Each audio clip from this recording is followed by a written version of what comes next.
Dans les rues calmes et vallonnées de la capitale rwandaise, rares sont ceux à avoir entendu parler de Franck Habineza et de Philippe Mpayimana, les deux candidats qui affronteront le tout-puissant dirigeant sortant Paul Kagame à la présidentielle du 4 août. Dotés de très peu de moyens financiers, ils n'ont que 3 semaines pour se faire connaître. We will not question our capability to win. We know that many people. Nous ne mettons pas en doute nos chances de gagner. Nous savons que beaucoup de gens en ont marre de ce même gouvernement depuis 23 ans. Mais ils ne le disent pas parce qu'il y a un climat de peur. J'ai reçu des menaces de mort, vraiment beaucoup. Et certaines d'entre elles ont même été publiées dans les journaux. Après la mort de mon vice-président, c'est devenu trop compliqué. J'ai dû quitter le pays. Je suis parti en exil en Suède pendant 2 ans. Too bad, I had to leave the country. I went to exile to Sweden, where I stayed for 2 years. S'il refuse de critiquer directement le président Kagame, Philippe Mpayimana, le petit candidat, assure vouloir changer les mentalités et mettre le Rwanda sur le chemin de la démocratie.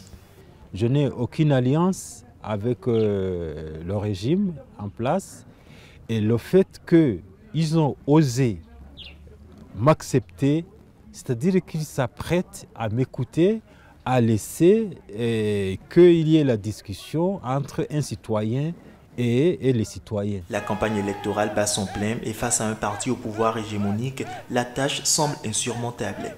Une large victoire du président sortant est attendue. Paul Kagame est l'homme fort du Rwanda, vice-président et ministre de la Défense après 1994. Il est élu président en 2003 et réélu en 2010 avec plus de 90% des voix à chaque fois. Un schéma qu'il compte bien redessiner cette fois-ci.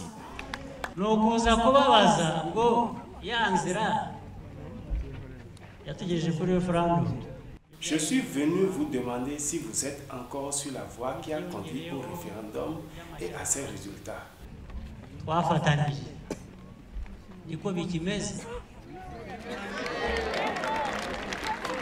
S'il en est encore ainsi, vous comprenez que l'élection est terminée. Son régime est régulièrement accusé de ne laisser aucune place à l'opposition et de bâillonner la liberté d'expression. Toutefois, il est crédité d'avoir ramené la stabilité dans le pays et d'avoir relevé une économie exsangue après les massacres. Je soutiens Paul Kagame. Ce qui me motive à le soutenir, c'est qu'il m'a donné une vache. Regarde comment je suis.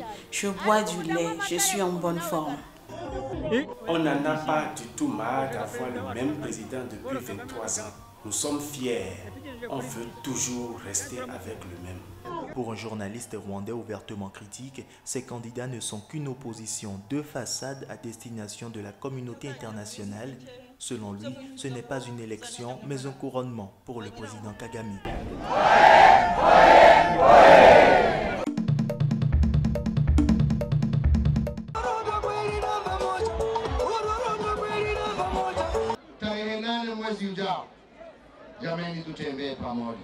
Venez en août du mois prochain. Faisons ce voyage ensemble parce que nous avons une raison de le faire.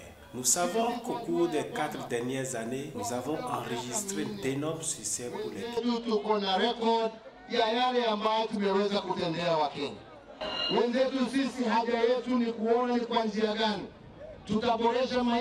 Je veux voir comment nous pouvons améliorer la vie des Kenyans et améliorer l'économie. Nous ne discriminons personne. Nous n'avons aucun problème avec quiconque. Tout ce que nous voulons, c'est que les Kenyans restent.